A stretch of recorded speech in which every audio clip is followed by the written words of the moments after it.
All right. Now that everyone seems to have gotten into the panel, we shall begin.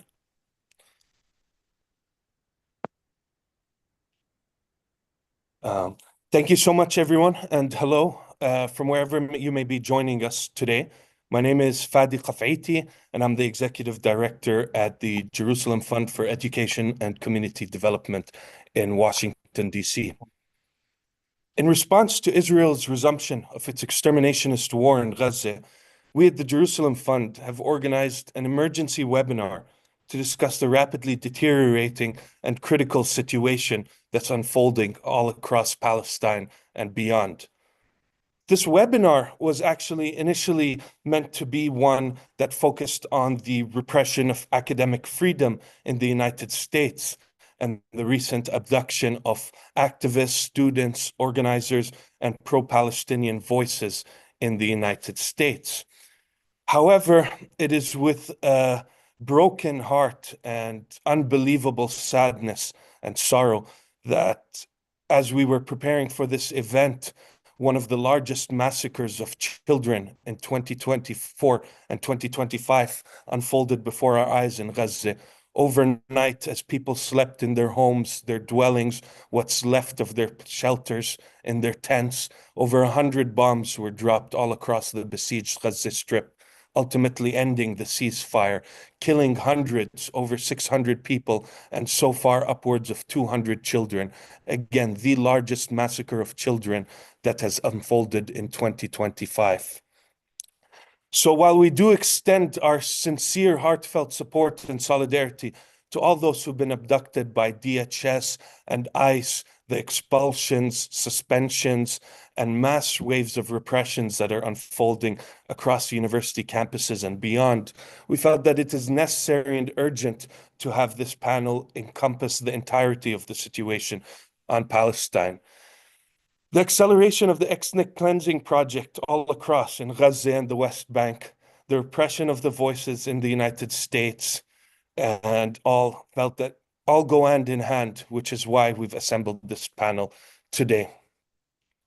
At the same time, we're seeing a rapid expansion and acceleration of settlement projects and land grabs all across the West Bank, with forced displacement of its native population at a scale we've not seen ever since 1967. While we had initially prepared to bring you Diana Batu to speak about the situation that's unfolding in the West Bank, we regret to inform you that she had to step down at the very last minute due to an urgent meeting that is happening at this moment in time. Diana is a part of our family here at the Jerusalem Fund. She's not only my predecessor and was a longtime member of our team back in the day, but she has also contributed to many events, functions, and activities. So we want to wish our warmest regards to her and let her know that she's always welcome whenever and wherever. And we hope to have her with us very soon. So with that, I mean, I'll be stepping in shoes that might be impossible to fill, but I will be giving her portion of the talk today. So I apologize for those who came expecting to hear Diana Batu speak. But nonetheless, it's a real honor and a pleasure to introduce to you two leading experts on Palestine in the United States for this emergency webinar. We're going to begin with remarks and reflections from Professor Abdelrazak Takriti at Rice University, who'll speak about the situation in Gaza and the resumption of the exterminationist campaign that's taking place there. As I mentioned, afterwards, I'll be filling in the very hard and near impossible shoes of Diana, but I hope to give you some commentary and analysis of the situation in the West Bank as it's been unfolding, both during the genocide in Gaza and in the post-ceasefire days and post.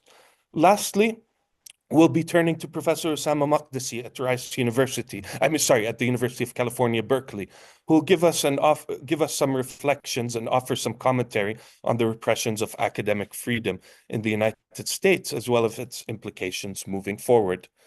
With this, I say once again, I reiterate that I'm honored and it's a deep pleasure of mine to introduce these speakers today. We're going to start with Professor Abdelrazak Takriti, who is the American Educational Foundation Chair of Arab Studies at Rice University. And he was also, prior to this, the inaugural AAF Chair in Modern Arab History at the University of Houston, where he was also the founding director of the Center for Arab Studies, the only one in Texas and one of two in the United States focusing on the Arab world. Professor Takriti has published widely on Palestinian affairs and the Arab world more broadly, and he's a co-editor alongside Professor Karma Nabilsi of the Palestinian Revolution Digital Humanities Project.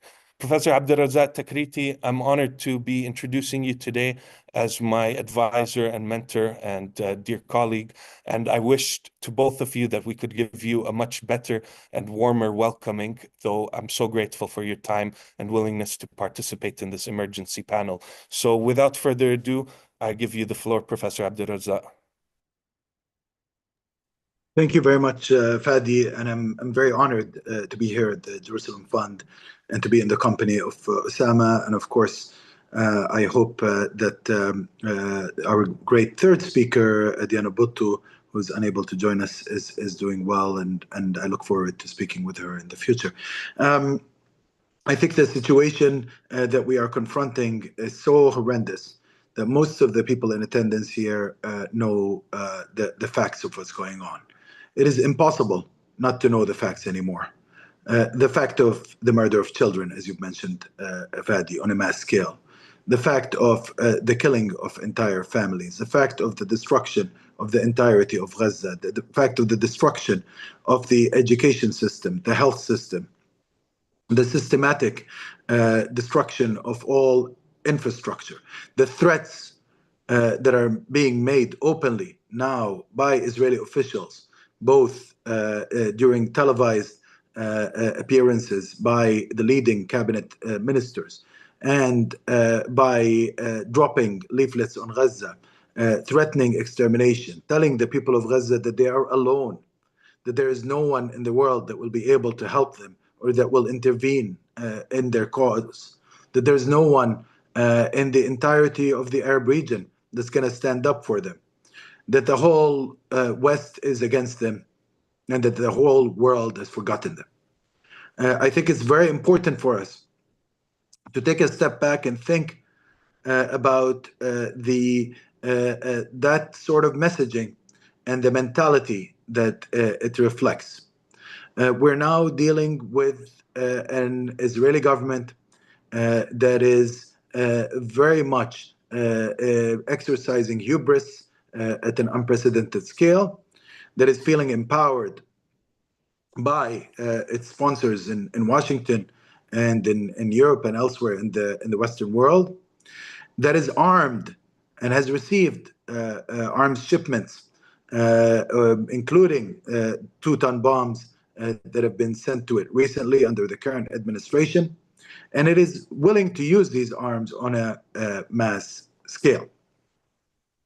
We're also confronting a situation where the Palestinian people, and this is the bit that I think we have to focus on now, is what is to be done and how can we reverse this situation. Because the horror now is apparent to all. And I think anybody who is interested will be able to check the reports of countless human rights organizations, countless genocide scholars, countless legal scholars, and numerous historical studies that prove without a doubt that what is going on is nothing less than a genocide. And now we're witnessing the third phase of that genocide. The first phase was, of course, during that period between October 7 and the beginnings of the ceasefire. The second happened during the ceasefire itself. It was not a genuine ceasefire because what was happening was death by other means, death by starvation, death by siege, death by repression. And now we're entering into the third phase of the genocide. And genocides in history do tend to go through phases. They're not just, they should not be thought of as just one episode that does not have interruptions. You can have multiple phases to a genocide, and that's typically the case, and that's what we're seeing now. But as we try to grapple with these facts, we have to look at the regional map and the international map and try to also gauge our role as people who can be effective in solidarity based on the reading of that map.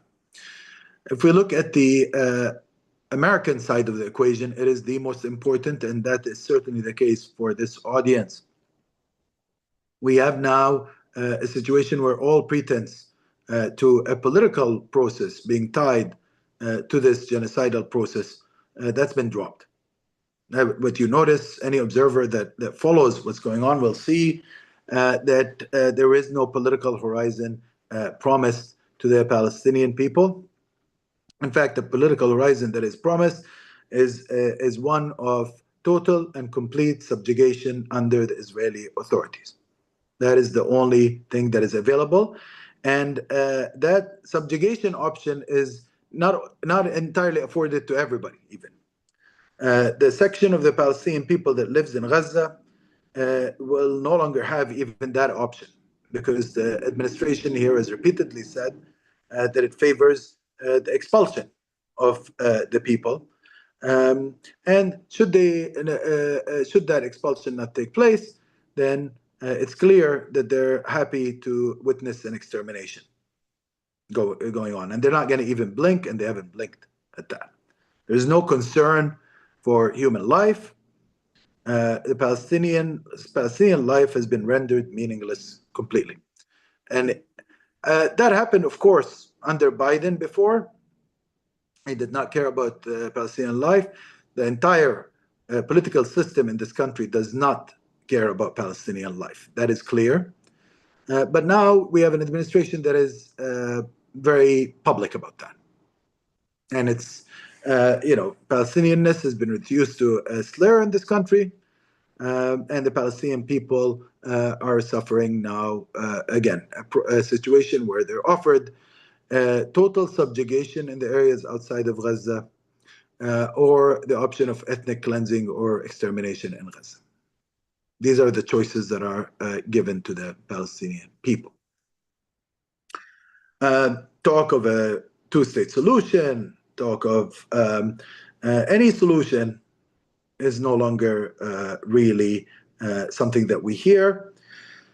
And that includes even in the dominant mainstream media outlets that used to propagate such discourses in the past.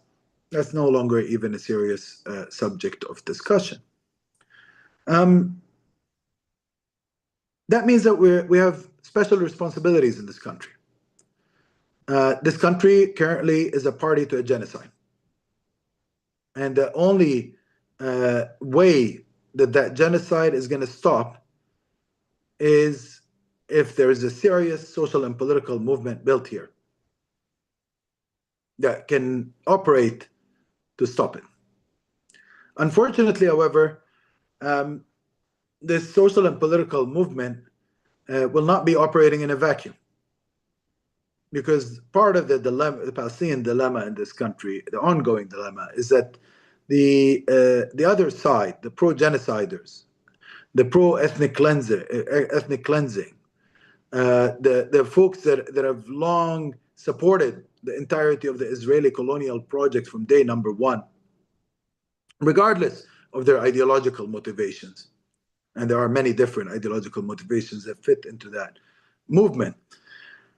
Those folks are very well organized, as we know, and they're more mobilized than ever because they feel that this is the last chance for this project to succeed. Soon, there's a new generation coming in the imperial powers that have long sponsored this project and that might not be interested in supporting it anymore. So they're seeking to expedite the success of the project, and their measure of success is again total domination over the land and expulsion of the majority of the people, and potentially exterminating those that refuse to be expelled. So this is what we're dealing with now. That movement is very strong, it's very organized, we all know this. Is there a horizon for challenging that movement? I think that there is a horizon, But this is why, and this is part of the reason why I agree to appear on talks like this, is not just to preach to audiences about what's going on, because they know what's going on, but to say that now is not the time for fear, now is not the time for folding, now is not the time for stopping the work. When we're confronted with genocide, we gather our strength, we do not fall into despair, because the people there on the ground cannot afford it. Their lives are at risk. And yes, we could wallow in despair and anger and sit there and throw shoes at the TV screen and shout at the news, but that's not going to help the people whose lives are on the line now. There's an urgency. And that requires, therefore, multi-tiered work. Every sector and every level matters. And here, I think that this is a message that we have to be very, very clear on, because some people in our movement try to highlight one level of operation at the exclusion of others. We have to be working on multiple scales. That means very serious political work at the highest echelons, even though they're blocked, but we have to organize. Some people say you can't do electoral politics. I beg to differ. That has to continue. Some people say that social movement work is useless.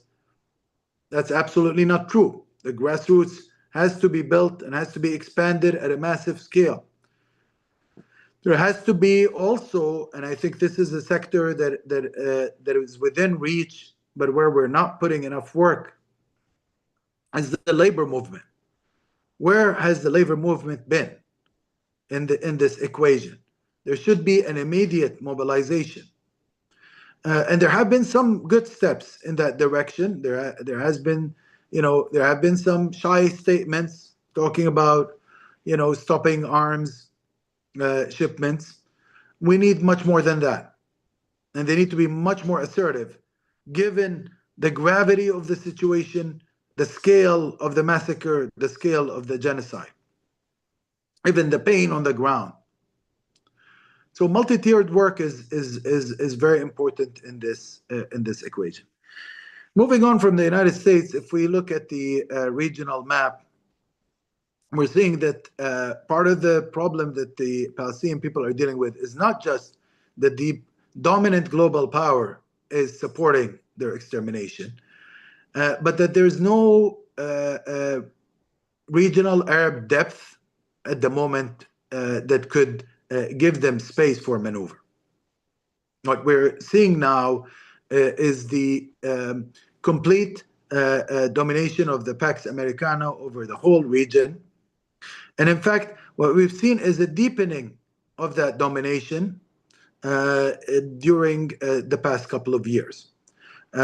You had there was some balancing power that had existed before in the form of Iran and its alliance in the region. That has been weakened now. And that means that the Americans have now taken, and by the Americans, by the way, I don't mean us here in this room, because they don't count us. This is the other element here we're dealing with, is total disenfranchisement of the people of this country. It means that folks that are in power, okay, they've now set up a situation in the region where they are the only show in town. Unipolarity is back. I'm not saying that's going to be the case forever, but this is driving some of this hubris at the moment, this perception that this is now an American playground and therefore an Israeli playground. And unfortunately, in this part of the world, Americanization means Israelization. So we're dealing with this reality at the moment as the Palestinian people try to find some maneuvering space. They're confronted with these dilemmas. There are, however, some factors that do help. One, when it comes to ethnic cleansing, is that the deep state in Egypt does not want what it views as a destabilizing factor there, and the security establishment, as well as the entire political structure in Jordan, also does not want to see an ethnic cleansing solution, because those two countries will have to bear the brunt of that. All the talk of other countries being able to offer such a solution, I think at the moment is unrealistic. Some people are talking about the new Syrian government being able to participate in this form of expulsion and ethnic cleansing. I don't think they have the capacity to do that, or the willingness. Now, whether they force it through or not is a different story. But again, I think there's a lot of talk in Palestinian circles about different scenarios. But we should always remember, they've been talking about expelling us from the moment of the Nakba. And they've had concrete projects for expelling Gaza from the early 50s. So while taking the threats very seriously, we should also know that the current regional map is not too favorable for ethnic cleansing and expulsion at the moment. How long that will last, we don't know. But for now, this is going to be a case. There are some improvements that we're witnessing regionally. On the Saudi level, there has been a clear reduction of Zionist propaganda propagated by Saudi official channels. There's been an increasing talk of the Palestinian cause there. It seems that the old preparations, mental, intellectual, cultural, and political, for normalization with the Israeli state have been suspended for now. So that any keen observer of Saudi politics and media will notice that now. Appearances on the TV, the overall environment. I just came back from Riyadh. It's clear that people are more comfortable in talking about the Palestinian cause now. There's been a relaxation of the official censorship. So it's much that is a good sign, because if there is some reorientation in that direction, that gives greater maneuvering space for the Palestinian people. Now, that could become in the future the basis for some form of Arab pressure on the United States. I'm not seeing that happening at the moment, but Saudi Arabia does have some cards, and it can play them when it comes to this. It has a lot of weight in regional affairs. It has a lot of weight with Trump, and it's financed Trump before, and we know that he cares about that. So I hope that we'll see greater Arab strategic depth, even though some of the other states operating in the region might be pursuing a pro-Israeli agenda completely. We're seeing that in the case of the Emirates at the moment. So unfortunately, the regional balance of power does not allow for full backing at the moment of an anti-colonial project that could offer a maneuvering space for the Palestinian people to regain their freedom. But we are seeing some positive signs here and there. I think the most important arena actually is the internal Palestinian one. And this is where the big dilemma we're facing, we're facing now exists. There are, and we can see that in the different assessments that are floating around of the current situation, even of the current phase of the genocide. Some people are saying this will be, this cannot be sustainable. Today, Hani al-Masri wrote a very good piece on this, saying, look, there's three different interpretations that are floating around in the Palestinian arena today. One tends to be propagated by the supporters of Hamas and more broadly the resistance line in general. Those view the current Israeli assault and as basically something that's not sustainable. It's not going to last for long. The government there has many structural problems. It's facing internal division. it's facing an economic crisis whose only solution so far has been extreme amounts of billions and billions of US dollars flowing in.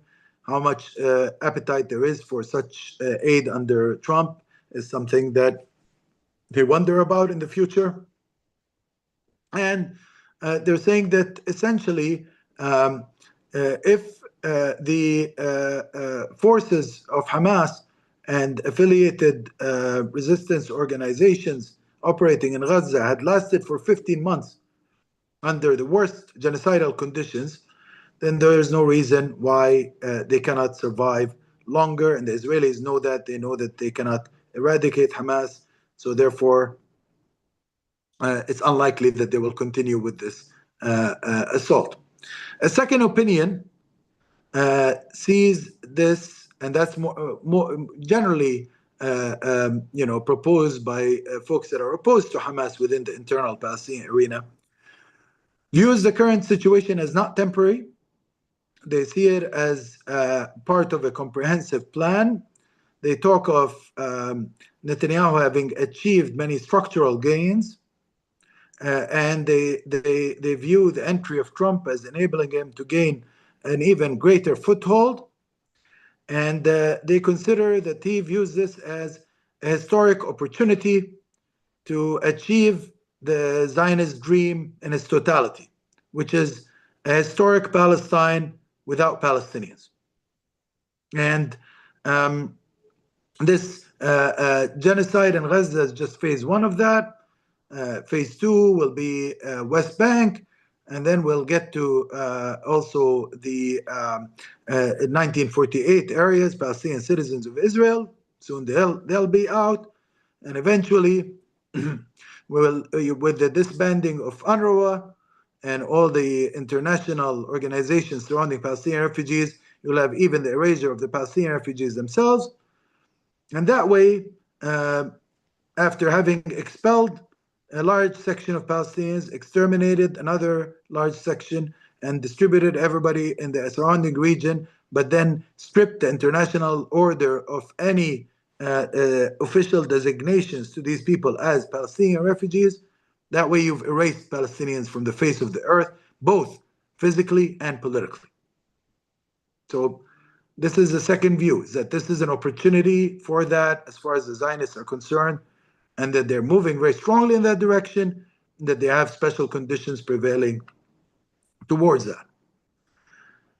For them, the only solution against that is for Hamas to exit the political arena now, do a complete surrender, or do something akin to what the PLO did in 1982 in Lebanon, which is under enormous pressure. After 2 months of siege, the leadership of the PLO under Yasser Arafat decided to exit. It got American guarantees, and it left Lebanon with the Palestinian forces there. So they're advocating that, and then saying, there should be an arrangement where either Arab governments or the Palestinian Authority come in and manage the situation. A third scenario, and I'm going to end with this note because I know that we want to hear from Professor Maqdisi, that is that we cannot guarantee scenario A or scenario B. There's an element of a mix between them. There is an element of trial and error going on. The Israeli sphere is not one that is entirely stable. There's a lot of dynamics going on there. The same goes for the imperial sphere, which means that we should not underestimate their genocidal intent, but that we should also not overestimate their capacity to carry out the honestly sinister plan that they have for this poor and defenseless people, our people that is sitting there in Gaza waiting their fate.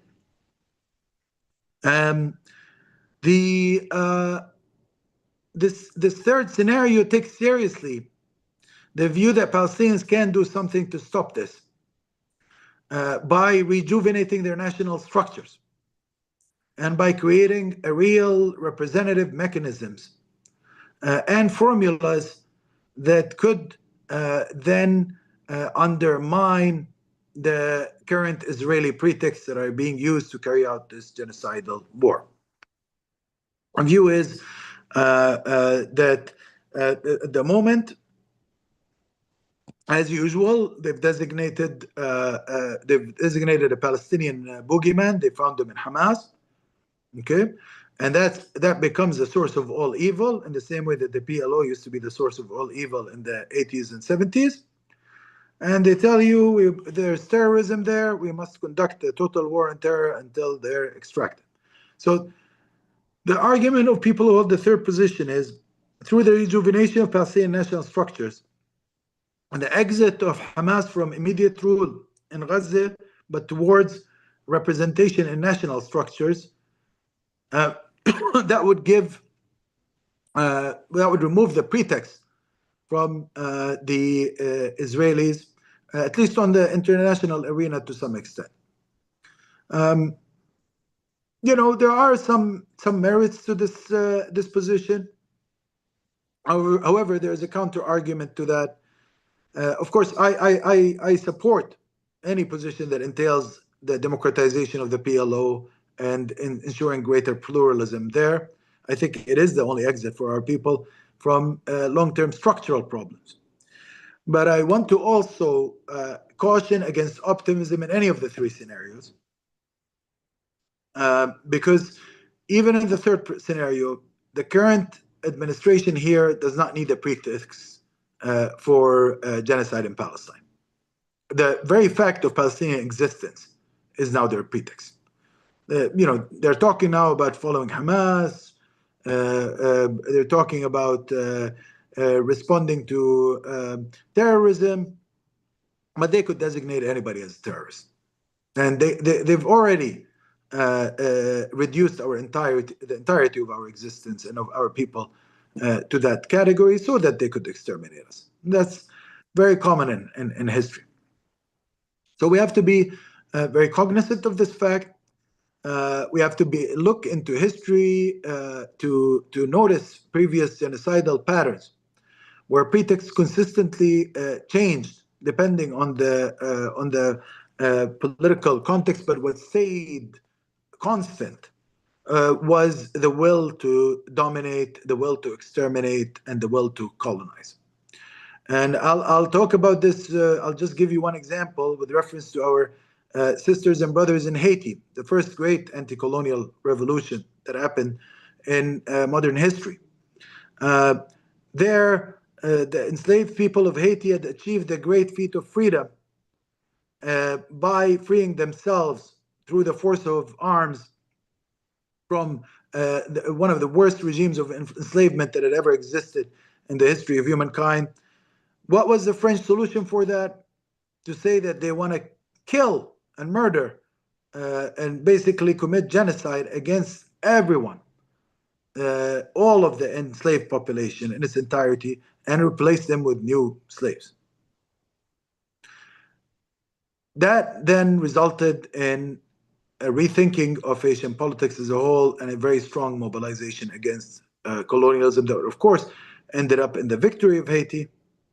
But it was still placed under an international order that was horrific and that developed the country.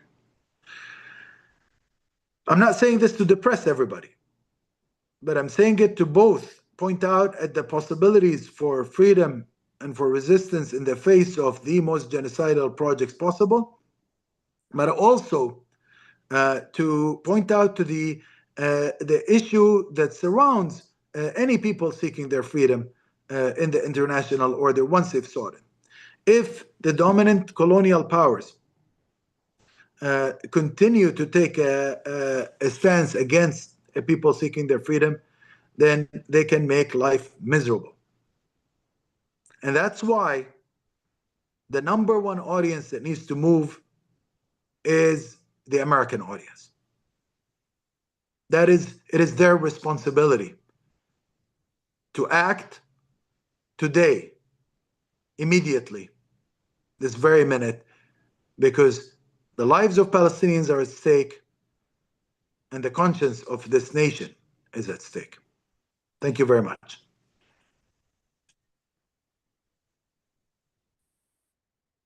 Thank you so much, Professor Takriti, for your very moving and powerful remarks. Thank you so much also not only for giving an overview of the situation as it's been unfolding, but also for providing paths forward for how people might be able to respond to this and combat the ongoing genocide, despite it being against the most advanced and powerful imperial power, being supported by the most advanced imperial power in history. Next, we'll turn to the West Bank. As we mentioned earlier, we had planned for Diana Buttu to be giving this discussion, but I've been tasked with filling in for her as she had to pull out at the last minute for those who may be joining us. I just want to remind you that you can pose your questions in the Q&A section over here, and we will respond to them in our discussion. So the issue with the West Bank and the reason why I believe, at least through what I want to convey, is that there's a lack of attention and we need to understand the current situation as it's unfolding in the West Bank is because in the past 16 months, well, for obvious reasons and for not unjustified reasons, the horrors and the genocide that have been unfolding in Gaza have been taking a centerpiece in our news coverage. But at the same time, we're seeing a mass acceleration of settlement expansion, deaths, abductions through hostage taking, what may be defined in the media as prisoners taking in the West Bank, and so on, as we see in these in the exchange deals that were going during the first phase of the ceasefire. So it's absolutely necessary that we look at what is happening in this moment in time in the West Bank, because there was, for a long time, the Israeli colonial government were using their genocide in Gaza as a smokescreen to extend and expand their control over the occupied West Bank, which is internationally recognized as occupied and illegal under international law. So I just wanted to note, and of course, I'm not going to be speaking for much longer to give our last panelist all the time, that there's a false dichotomy here between that pits the situation in the West Bank as being different, detached, irrelevant, or not a part of what's happening in Gaza itself. Well, I want to caution our audience members with this because the situation goes part and parcel with one another. The people who are fighting for the liberation of Palestine are not fighting for the West Bank or fighting for Gaza. They're fighting for historic Palestine. So the situations there are not detached and are not irrelevant to one another. They're actually critical components to them because, as we have seen, and as I'll discuss earlier, the day that the ceasefire was announced in Gaza was the day that the tanks rolled into the West Bank for the first time since the Second Intifada. So the acceleration and the expansion of their exterminationist project is taking on many dimensions, as Professor Takriti so aptly put it earlier. It's taking a different dimension in the West Bank, but it's nonetheless equally as dangerous, though it may not be as numerically devastating as we're seeing in Gaza. It's nonetheless equally significant. So prior to October 7th, actually, a report came out, perhaps I think 1 month, 2 months before the genocide started, that the West Bank was seeing the largest numbers of deaths in its recorded history since 1967, and that year was going to be on track to be the deadliest for Palestinians living in the West Bank. I don't want to repeat too much, but on the cusp before the genocide happens, Palestine had been on the back burner of all global and international affairs. Arab regimes were normalizing one by one, as if by domino effect, and the situation with the legalization or with America's illegal approval of the West of Jerusalem as the illegal capital of Israel, despite it being under occupation, went unheeded and no serious resistance was posed to that. So since then, since the genocide has happened, and mind you, it's a discussion for later, but the operations that took place were a response to all of this and response to the accelerating occupation of Jerusalem and the violation of its sanctity and holy spaces. So since then, at least, 1,000 people have been killed in the past 16 months in the West Bank by Israeli colonial forces, by illegal settlers, and a combination of the two. Mind you, the settlers are themselves by and large, part of the military and the security services themselves. While this may, as I said, not be numerically grand compared to what's happening in Gaza, where we see thousands die every couple of days, this nonetheless signals a very, very difficult and worrisome turn that what's happening in the West Bank is stage two of what's currently unfolding in Gaza. The largest ethnic cleansing campaign has actually been underway in the West Bank since the ceasefire in Gaza has been announced. Upwards of 40,000 people have been uprooted, expelled, and permanently displaced from refugee camps across the West Bank ever since the ceasefire was first announced on January 15th, 2025. The main concentration of these expulsions and these ethnic cleansing plans are taking place in the Jenin refugee camp, in the Tulkarem refugee camp, and now most recently in Al Ain refugee camp, which is just on the outskirts of Nablus. Upwards of 40,000 was the figure that was actually posed around a month ago. And since then, the numbers have not accurately been adjusted. So we fear that the numbers might be actually much higher than they are. The problem with this is that when you're expelling refugees, internally displaced refugee people from their refugee camps with nowhere to go or nowhere else to be, they're erasing the Palestinian question along with the Palestinian people. And by the way, this is not my words for myself. There are many quotes that I urge people to listen to from Benjamin Netanyahu, the current Israeli Prime Minister, Smotrich, the finance minister, who has called 2025 as the year of Judea and Samaria, as he calls it, and of course, Itamar Ben-Gvir, the national security minister, who has since October 7th armed upwards of 60,000 settlers with weaponry in order to conduct large-scale land grabs, intimidations, abductions, and deaths of the native Palestinian population. For an audience that might not be too familiar with what's going on in Palestine and the West Bank now, you might have seen that the film No Other Land has won an Oscar, where you see the day-to-day struggles that the indigenous population face with being threatened existentially by settlers who come in, destroy their houses, force them to relocate only to rebuild. Well, Masafer Yatta is one of hundreds of villages that are undergoing this sort of existential and exterminationist threat now as we speak. And it's only going as the genocidal project is advancing in Gaza. So, as I mentioned to you earlier, for the first time, tanks have rolled into the West Bank since the Second Intifada in 2002.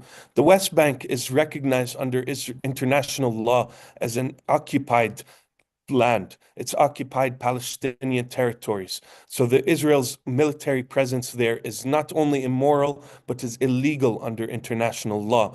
These lands are supposed to be governed by the Palestinian Authority, who, as we were seeing, unfortunately, were hoping to roll into Gaza and govern behind the tanks and the tank marks of the Israeli occupation forces.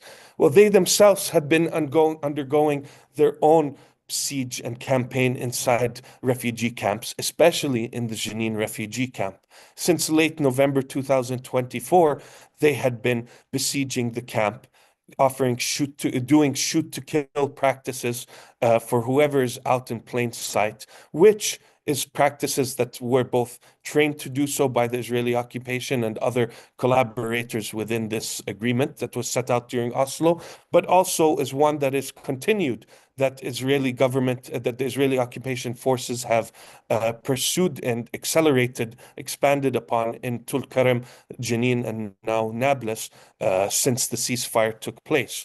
So I'm not going to continue too long with this, but in recent days, a couple of days ago, Prime Minister Netanyahu openly declared that there's a possibility of another larger and more intensive front could be opened, end quote, in the West Bank. Now, the Israeli minister, Israel Katz, has also openly stated that they're going to be building a wall and a fence and wires across the entirety of their largest border between Jordan and parts of the occupied West Bank, which they are under control now. And as we are seeing tens of thousands unfolding before our eyes, tens of thousands of settlement housing projects are being built right before our eyes as we speak today, green lighted by the United States, being auctioned off and sold in the United States, in New Jersey, Long Island, New York, Chicago, Dallas, Los Angeles, you name it. So again, this to show that we are actually the situation in the West Bank is one that's intimately tied to the situation in the United States. It's illegal under international law to be selling occupied land, but yet here we are doing with this happening. The current administration, while accelerating their support for this materially, politically, and diplomatically, are only following the footsteps of the previous administration. The Joe Biden administration could have easily reversed many of these projects, like the recognition of the occupied Golan Heights, Golan, which was taken from Syria, the relocation of Israel's administrative capital, to occupied Jerusalem, and so forth, and the expansion of settlements. But again, these were part and parcel of a long-standing American imperial project. As Professor Takriti said, Americanization is Israelization in the region. So with this, we can keep going on and on about what's happening in the West Bank, but I want to turn to Professor Osama Makdisi. But as I say, as I was preparing for this an hour ago, because our speaker had to cancel in the last minute, the Israeli cabinet just announced that they have green lighted the demolition of 180 Palestinian houses, the vast majority of them in Tulkarem and Jenin, a little bit in Nablus as well. And this is only the beginning. The mass rise in Israeli outposts, the Bantonization and cantonizing of Palestinian towns, the immobility, the inability to access resources are increasingly making Palestinian life unlivable. They are sending a clear message that now Gaza next to you.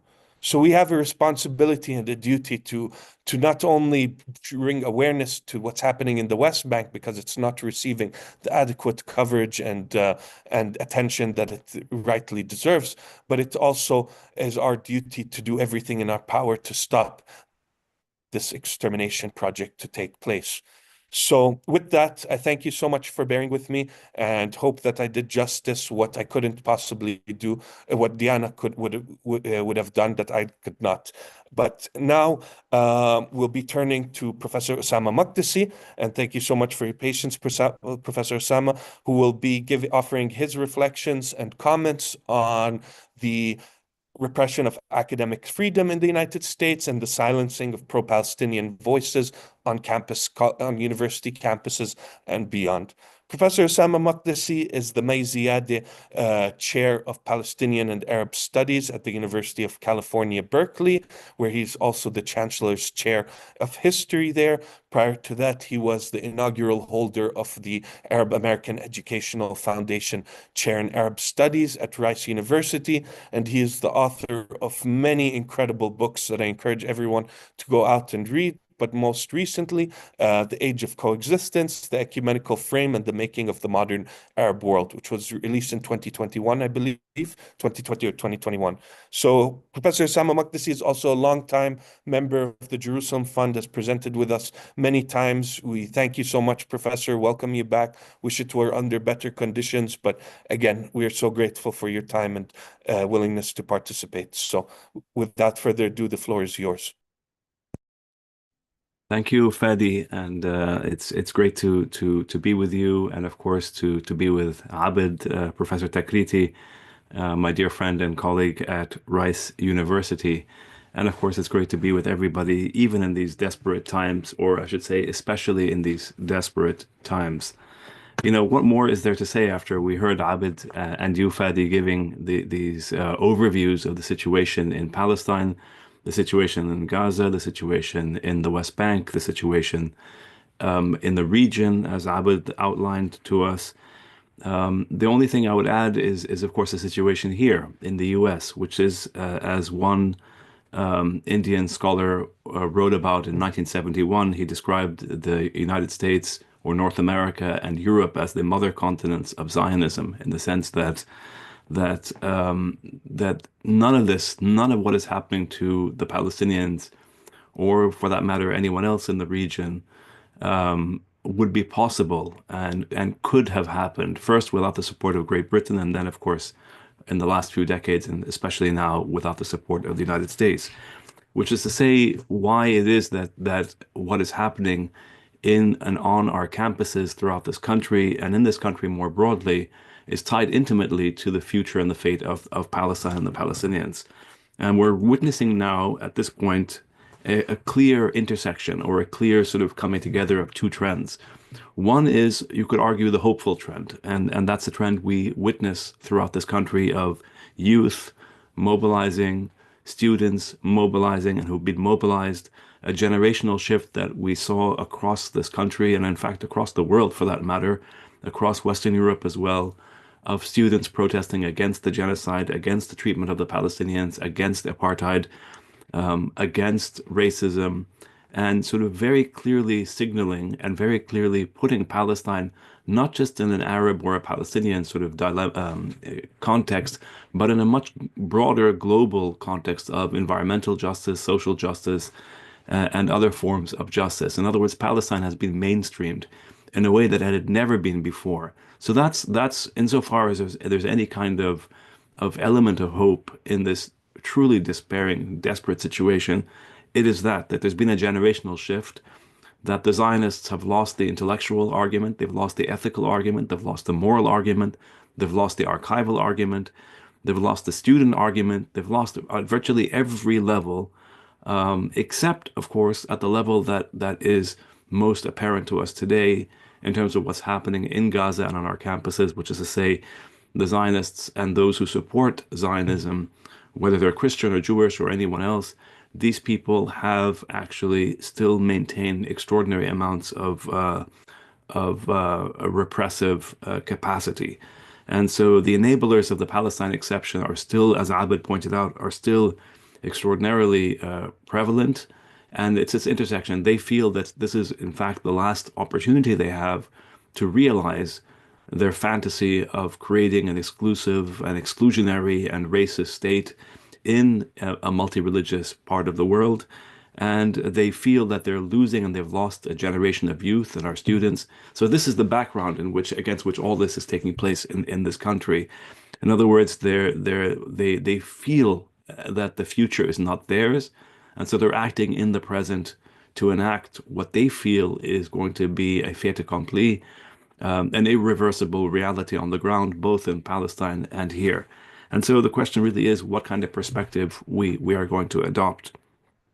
As we know, across the board after October 7th, there were massive student protests. And the interesting thing is these were student protests that were, of course, not just led by Palestinians, although many and most were in fact led by Palestinians or Arabs or Muslims, and many women, but also, of course, many Jewish students as well who were involved in these anti-genocide and pro-Palestine solidarity protests.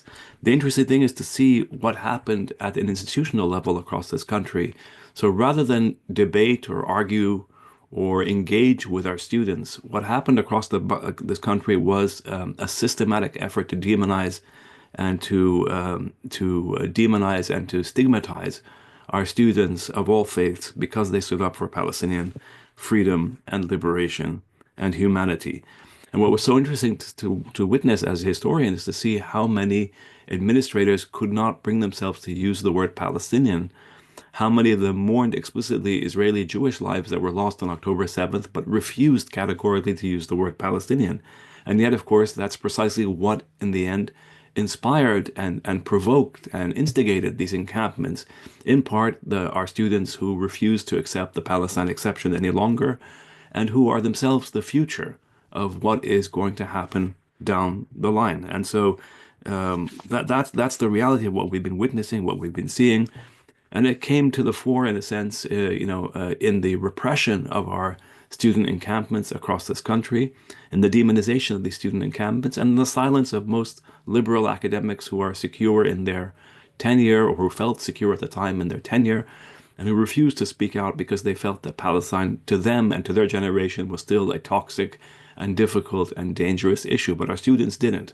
And so it's really very important to understand that what's happening is this intersection of, on the one hand, a future that's clearly visible if we just pay attention to it, of Zionism losing its hegemony and losing its hold, and on the other hand, a present where all the repressive institutional cards are in the hands of those who support Israel, even the most extreme and extraordinary version of Israel that we've ever witnessed or seen. And this has come to the fore right now with the Trump administration, with the arrest of Mahmoud Khalil that everyone, of course, is aware of, with the kidnapping of Mahmoud Khalil, with his deportation or his threatened deportation, with his languishing in a jail in Louisiana, and God knows how long he will stay there, with the kidnapping more recently of Badr Khan Suri, a Georgetown University student, with the constant threats and the constant boasting on the part of the US administration, as well as of various extremist Zionist organizations, that they're going to go after and arrest and intimidate and threaten and brutalize all these students for the fact that they had the courage and decency to stand up to genocide. And so it's interesting, all, of course, in the name of allegedly combating anti-Semitism. What's interesting again is again what's happening on our campuses and across this country. The Trump regime now is in alliance with extreme Zionists, and they're using the power of the federal government, which is an immense power, as well as the Department of Justice, including the Department of Justice, to smash dissent under the pretext of fighting anti-Semitism. So in a sense, it mirrors what is happening in Palestine, in the sense that there is clear, and around the world, there's a clear sense that the future is being lost and they have to act now to suppress. So notice what happened at Colombia. Not only did they arrest Mahmoud Khalil, the ICE agents came in this extraordinarily sort of, and it's all, of course, on video. You can see it. It's on social media. The arrest of Mahmoud Khalil, but also the way and the manner in which they arrested him, the way they detained him, the way they kidnapped him, the way they bundled him away. At first saying he has a visa, and then realizing he doesn't have a visa, he's on a green card, complete incompetence. And then the White House issuing its infamous, truly appalling sort of Shalom Mahmoud, kind of the taunting, the cruelty, the taunting. This is all, in a sense, either this augurs an age that we're entering from which there's no escape, or it tells you that such is the level of dehumanization and such is the level of vulgarity and racism that and that's a level that's actually unsustainable, because they've lost the future. And so what happened is that there's an attempt to reshape education, to destroy higher education, using the pretext of fighting anti-Semitism as the pretext in which to unravel so many of the things that our students have learned and seen. So just to give you some examples, to put it in some context, if you look at the Columbia University, the statement issued by the US government, and I wish, Fadi, we could put this up for our viewers and to see, but the actual letter that was issued by the various US agencies, including the Commissioner of the Federal Acquisition Services and the General Services Administration, the U.S. Department of Health and Human Services Acting General Counsel, as well as the Acting General Counsel of the U.S. Department of Education. They issued this extraordinary set of demands to Columbia University on March 13th, this past month. And among their demands, and this is again the sort of the absurdity, the danger, and the incoherence of this attack on higher education, in the name of suppressing Palestinian freedom, in the name of protecting or fighting against anti-Semitism. All this is happening because they're afraid of the future. Just like Israel is afraid of its future, so too are people here afraid of their future. So notice what they say. On the one hand, they demand, and this is a totally unprecedented letter, to be sent to a major institution, academic institution, even an academic institution as complicit as Columbia has been in suppressing its own students. Here's the letter. It says on March 13th, enforce existing disciplinary policies. That's the first demand. And the second demand is undermines that by saying primacy of the president in disciplinary matters. Abolish the University Judicial Board. In other words, On the one hand, they're saying enforce existing disciplinary procedures. On the other hand, they're saying, but you have to abolish your existing disciplinary procedures and empower the president so that, of course, one person can then, be in charge of disciplining students. In other words, create a despotism rather than an actual equitable judicial or disciplinary academic process. Change the time, place, and manner rules. And for those of you who don't know what those are just rules because, of course, all our students of all faiths in this country over the past 16 months have actually, for the most part, gone along with all the rules, and that's why the rules keep being changed. Not because the students violate the rules, but because the rules, oh, here Fadi has it up, because the rules themselves actually were followed, and then they keep trying to change the rules. And so enforcing a mask ban, in other words, you're not allowed to mask because we want to be able to identify you, to be able to deport you. And then, of course, the most one of the most absurd and or dangerous and shocking aspects are both formalize the U.S. government telling a university to formalize, adopt, and promulgate a definition of anti-Semitism, and then they refer to President Trump's executive order that uses the IRA definition. And of course, as everyone knows here, executive orders are not law; these are just guidance for universities or for I should say, federal agencies.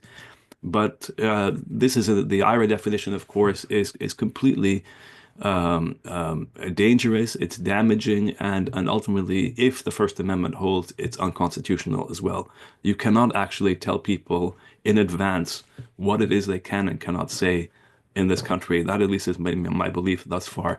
And the last and most absurd of the demands is to put a university department, MISAS in the case of Colombia, the Middle East department, under receivership. In other words, the federal government is demanding that Colombia puts its own department under receivership, which is unprecedented and unheard of. Why all this repression? Why the arrest of Mahmoud Khalil? Why the arrest of Badr Khan Suri?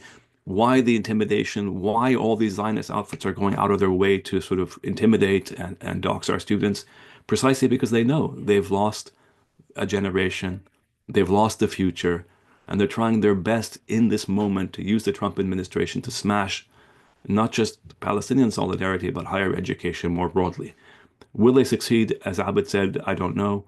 But we're at this crossroads because the longer this goes on, it seems to me clear, the less hegemonic, the less persuasive, the extremely cruel Israeli treatment of the Palestinians will be. So I'll stop there. Thank you so much, Professor Makdisi, for these very powerful and moving remarks. Unfortunately, we're seeing we're seeing a wave of repression here in the United States against pro-Palestine voices, and we're seeing that it is more dangerous to be opposed to genocide than actually conducting genocide. So these are the horrifying and devastating times that we're in. I just wanted to remind the audience that you can put your comments and questions in the Q&A section. We have one question for Professor Takriti, which I'll read out, but I first wanted to ask both panelists today a question unique for them. But before doing so, I just wanted to acknowledge a couple of members in our audience. One of our board members and executive committee members, Dr. Muhayya Khilfe. Thank you so much for joining us today. And Dr. George Abed, who was actually one of our founding members of the Jerusalem Fund back in 1977. So thank you so much for joining us. We're very grateful for your participation. Obviously, lots of beloved people, friends, family, loved ones.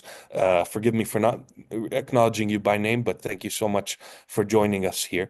So before I read the question to Professor Takriti, I wanted to ask both of you panelists what the role and responsibility of academics like yourselves are in supporting students, combating this repression, and fighting for the right to be able to express pro-Palestinian sentiment on campuses.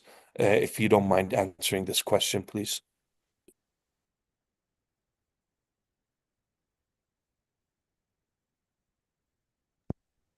Perhaps I'm gonna go. Professor Yeah, go ahead, Takriti would Abid. like to go first. Professor Makdisi, maybe you start and then. Okay. I mean, what's the responsibility, Fadi, of us as academics? Is that what your Yes. question is? Yes, and protecting the students and supporting their right to free expression and the like. I mean, doing everything that we can do within our right, but of course, understand it's the students who've been leading, in a sense, what's happening across this country. Students have been leading, and what there's a growing awareness on the part of many faculty. Whether this will change or not change is a different story. But there's a growing awareness that they can see now more clearly than ever before how the Trump administration is weaponizing, just like the Zionists have, the fight against anti-Semitism to crush higher education more broadly. So they're using Palestine and crushing of Palestinian solidarity as a way to stifle higher education. So I think a lot of people are aware of this. I think a lot of people who've been silent thus far have are horrified whether or not this is going to change and create the movement that Abed was talking about to actually put effective pressure to roll back some of these extraordinarily punitive measures is to be seen. But in the end, what is our responsibility to speak out, especially those of us who are tenured, those of us who have, especially those of us who have citizenship, or there absolutely is a responsibility on the part of senior professors in this country who can speak out to speak out. But the reality is that you see it's students who've been speaking out, it's junior faculty, it's people who are precariously employed. These are the people who've actually been speaking out, in fact, far more in percentage-wise in terms of their numbers than the senior tenured faculty who've been, for the most part, unfortunately, reticent. I mean, I cannot concur more with Professor Makdisi, but I'll add to it that part of the problem we have is has to do also with racial and class dynamics existing in this country.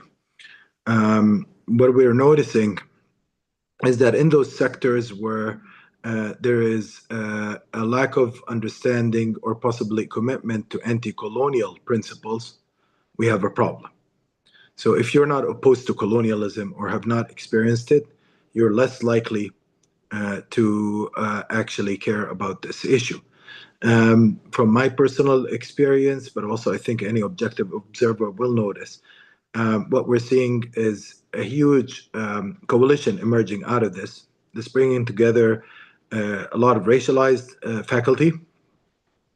And every department, you will see that, I'll say this from personal experience. Black faculty, for example, have been regularly checking out on me personally in the midst of this genocide. And I know that other Palestinian colleagues have made similar comments. But we're not seeing the same happening at the same level from white faculty. Now, this is, I'm not saying that all white faculty are not doing that, but I'm saying that we are noticing that racialized communities have been mobilizing much more. And that has to do, of course, with having experienced historic injustices and accumulation of them on a grand scale for many years. So they know what we're talking about when we say there is a problem with colonialism and that the colonialism is a matter of life and death, and that there's a problem in the structure of how this country works. And I think part of what Palestinians are suffering from now is that there's an overall assault on the part of the current administration on all of those forces in society that have suffered from colonialism previously. Black people, indigenous people, immigrants, people belonging to the weakest sections of Latinx communities and the most marginal sections. These are all people that have suffered enormous historic injustices. And one of the hopes and one of the beautiful things that I've seen in a very awful time is the coming together of what I consider to be the beginnings of a serious coalition.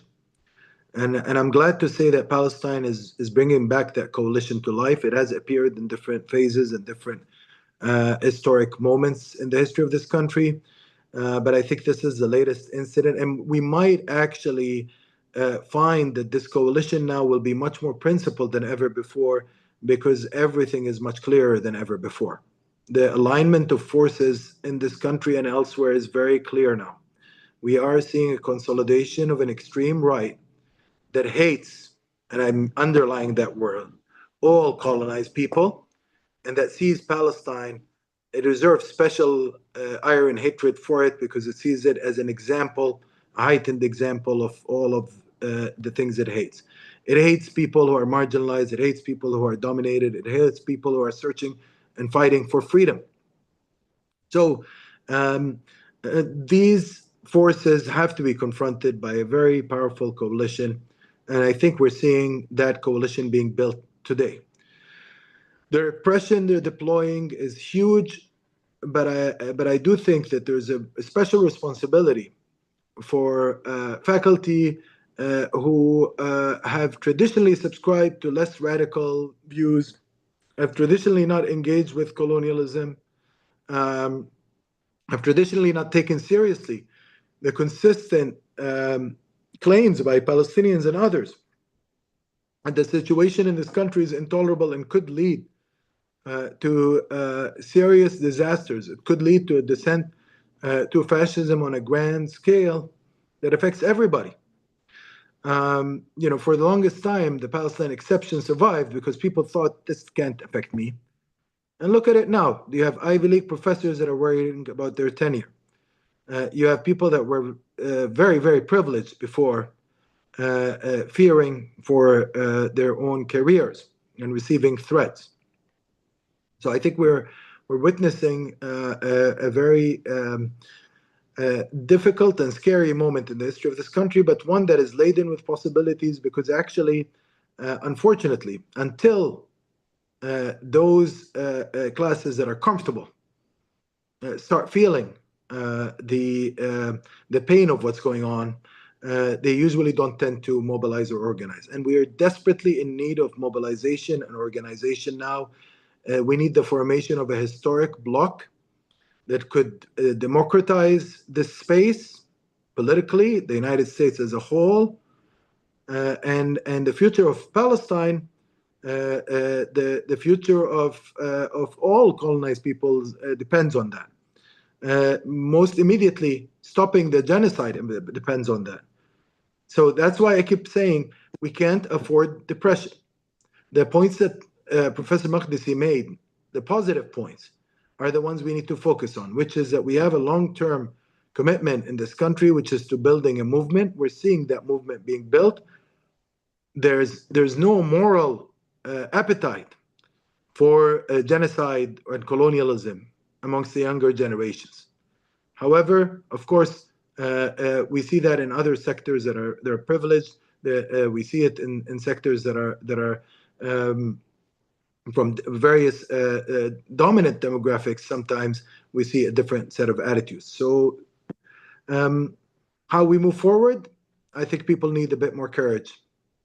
I think that they also need to develop networks of support, because this is not just about individual bravery.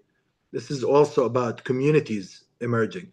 And we should always remember, a university is a community. And here, this is the lesson to learn from our sisters and brothers in Gaza. A university is a community. Even at the height of genocide, they're able to come together and teach there, because they're saying, look, the university is not the administrations, it's not the buildings, it is the professoriate, and it is the students and the staff coming together. Thank you so much to both of you for your responses. We have around 10 minutes left, and we're very grateful that we have had a lot of questions in the chat. Some of them are very related, so I'll loop them into one question for each of y'all. And if we have time, maybe we can address the other ones. So I have a question for Professor Makdisi, which was specifically directed by the person who asked this question. Their question is, quote, "How can we see the change of specifically Columbia's university's policies towards Palestine and advocacy since Edward Said's tenure there?" And a question for Professor Takriti, which is two in one because two people had asked it. They had asked if you can say a little bit more about the labor movement and their critical role in the US, what kind of campaigns are needed, and if you've witnessed any greater progress or solidarity. So these are the next two questions. Maybe if we have enough time, we can ask a couple more. Well, I mean, it's a good, interesting question on Edward Said. I mean, obviously, obviously a phenomenal figure, a great figure, fantastic academic, trailblazer. But the point to remember about Edward and his role at Columbia is that he was in a sense, a voice in the wilderness. He was extraordinarily articulate in English. He was fearless. He terrified the Zionists in the way he debated and in how he debated, in his command, obviously, of the language and his knowledge of history and facts, and he petrified them. But he was one person. I mean, of course, there are others, at the time, before him, after him, but it was a much more lonely, it was a lonelier experience for people like Edward at Columbia at the time.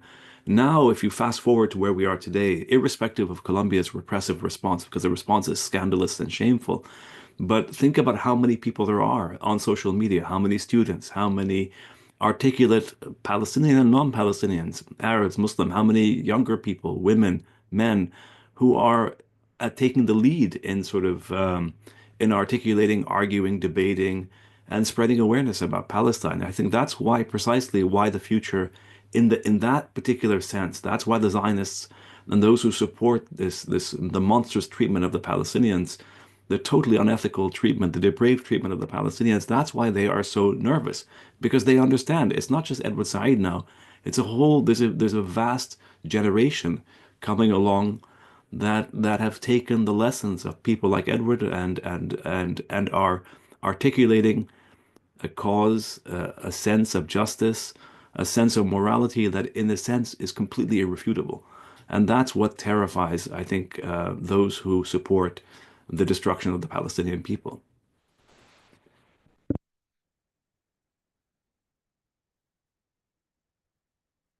Yeah, so I'm gonna address the labor questions. I think that look, first, it's important to put it in historical context, and a while back, our wonderful comrade and friend and long-term supporter of the Palestinian cause, Professor Robin Kelly, who also happens to be one of the best historians in this country and a leading African American historical voice in here. He had reflected on the what the labor movement could have done in 1948 during the Nakba, and honestly, what he found was very interesting because he was looking at a phenomena where the labor movement could have potentially been the only space that could have stopped the U.S. Full support for the destruction of the Palestinian people at that moment. And instead of doing that, it did the exact opposite. It was actually a place where Zionism flourished and where the people of Palestine were attacked, vilified. I've experienced that at different moments, actually, back in the day during the Second Intifada, when we used to reach out to labor. Back then, I was in Canada, but it's not that distant from here. The labor movement was hostile. It's no longer as hostile now, so there has been some progress, but it has a lot to answer for historically. And it really, really needs to take this historic responsibility very seriously. Two problems I'm seeing now. One is that the labor movement we're seeing fits with global patterns where the focus has been on specific wage-based demands. And in that sense, actually, it's a labor movement that is shackled by the requirements of capital and by the arguments of the state, which is it's none of your business as a worker to intervene in any other aspect of your life other than slightly improving your wage. And of course, that's never been the historic position or the principle of the labor movement historically, because the labor movement historically started off as an internationalist movement.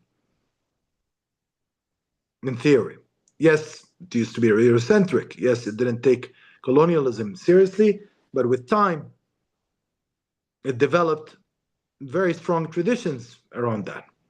And those traditions have to be reclaimed because unless there's a structural change around all of these issues, you cannot have a future for labor itself. The other element that we should think about is unions have to be cognizant of what their memberships want.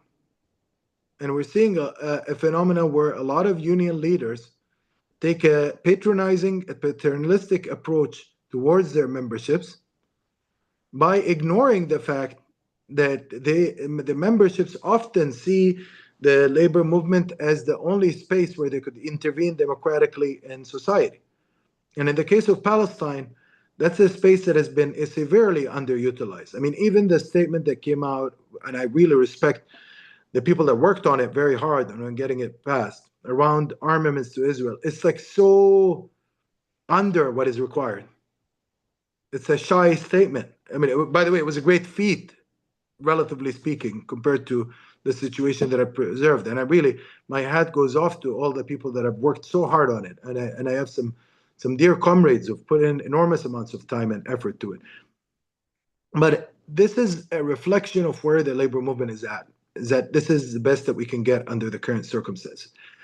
I think that serious mobilization, serious consideration of the role of the rank and file, the building of a very strong and conscious multiracial alliance, one that takes into account diversity and the changing face of this country, has to happen and has to take place in the labor movement as well. And there's a lot that could be done, both in the academic labor unions as well as in the industrial labor unions and in other sectors. We have some also key areas where labor has actually come from Arab backgrounds, and yet their voices were not heard. And a good example is in the auto industry. A lot of the workers there come from Arab backgrounds. They're in Michigan. That's a strong working class base there, but the unions have not allowed the members the space to articulate their will. So, we can talk on and on about it, but I think the articulation of the principle is the most important thing now. We cannot just think of the unions as a space for talking about wages. They have to talk about things like genocide when it happens and when it's facilitated by this country. Thank you so much to both of y'all. Just to wrap up, because we have a couple of minutes, I have two questions. If you could please answer them quickly. If you don't, we can just move to our concluding remarks. One person asks how should we interpret the growing number of governments recognizing Palestinian statehood? Does this lead to any other concrete tangible benefits? And then another one, I'm trying to mold two questions into one because they're kind of on the same lines. One person wanted to ask about the serious efforts to join forces with enlightened Jewish movements. And with that, I'll add as part of the question another person who had asked about the possibility of having guardian units to say protect Palestinians and pro-Palestinian voices within labor, academic movements and the like in the face of this repression. So these two questions, please. One about solidarity movements and protection as it so far pertains to the law, and the second one about what it means to recognize Palestine in the past 15 months, since around 15 countries have done so since the genocide started. Thank you.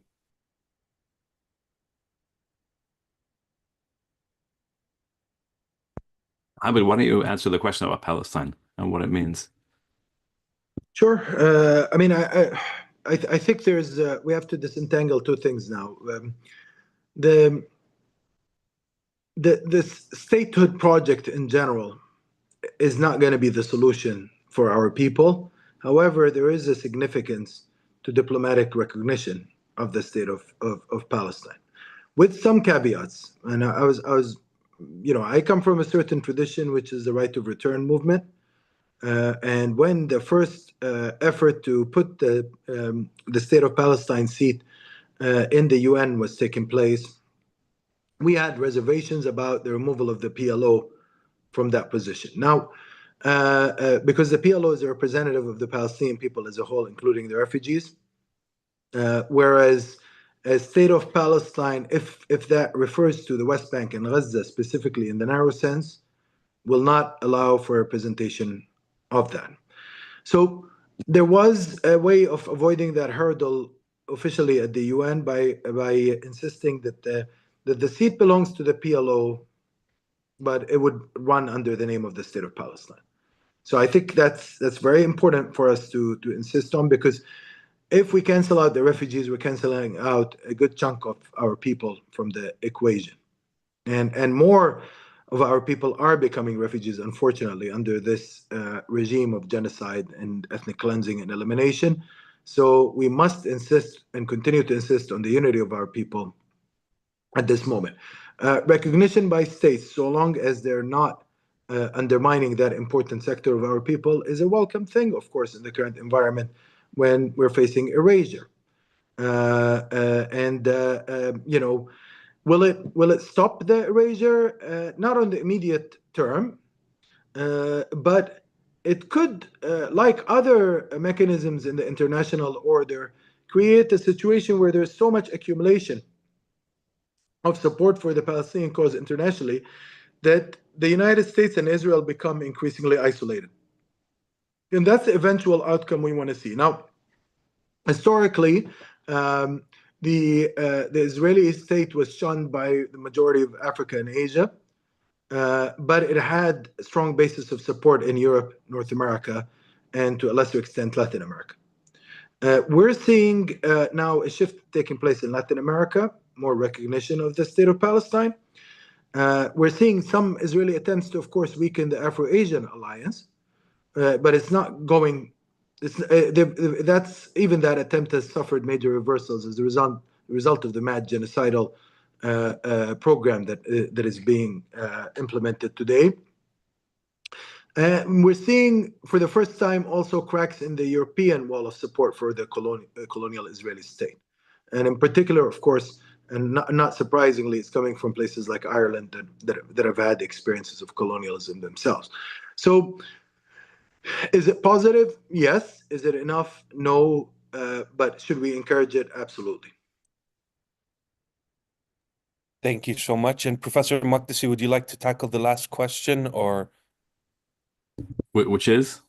It was a mix of two questions. So basically about the serious efforts to join forces with enlightened Jews and anti-Zionist Jewish movements, and also the possibility of having guardian groups to provide like multiple front support for Palestinians. I'm happy to take this question if you don't want to, but you know, it's up to you. Thank you. I mean, it's obvious that the answer is, I mean, this is a coalition building, and in coalition building, of course, one should join or one should participate with any number of like-minded groups, so long as, first of all, so long as the Palestine, in terms, if we're talking about Palestine specifically, and Palestinian liberation specifically, it has to be sort of defined and led by ultimately by Palestinians, in the sense of it has to be something that's centered on the Palestinian experience and on a vision that without any kind of equivocation addresses and fulfills the desires and the aspirations of the Palestinian people for freedom. That goes without saying. Any kind of organization or group that's progressive should be part of this coalition, including, of course, Jewish organizations like JVP and others that have come out very strongly against the genocide. And so, yes, of course, and that's going to only continue, because in the end, it is only through coalition building that we're going to make proper headway in this country.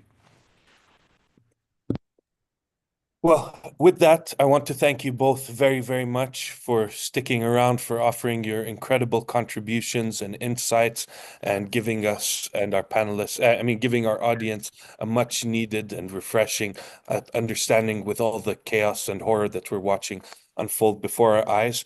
To those who came late, I just wanted to thank you very much as well, and extend our apologies that Diana Buttu couldn't have present with us today. Our thoughts are with her, and she's always welcome anytime. And to those who are still around with us, please, I encourage you to follow us on social media. All of our events are free and online to the public. We're a 100% independent grassroots organization that relies on your support to sustain our projects that we do in Palestine and to give vital, critical aid to those who so urgently need it in Palestine. And in 10 days, we will be having our next webinar, which will feature experts on Yemen, myself included, as I actually study Yemen, on the current situation and their historic support for Palestine. So once again, to those who remain, thank you so much. Happy Arab Mother's Day to all the mothers participating, and may one day Palestinian mothers live free from occupation and colonial rule and celebrate it like all the other mothers out there. And especially a great appreciation to Professor Abdurrazak Takriti and Usama Makdisi for being here with us and for giving their time. And with that, I wish you all the best. Thank you. Thank you, Fred.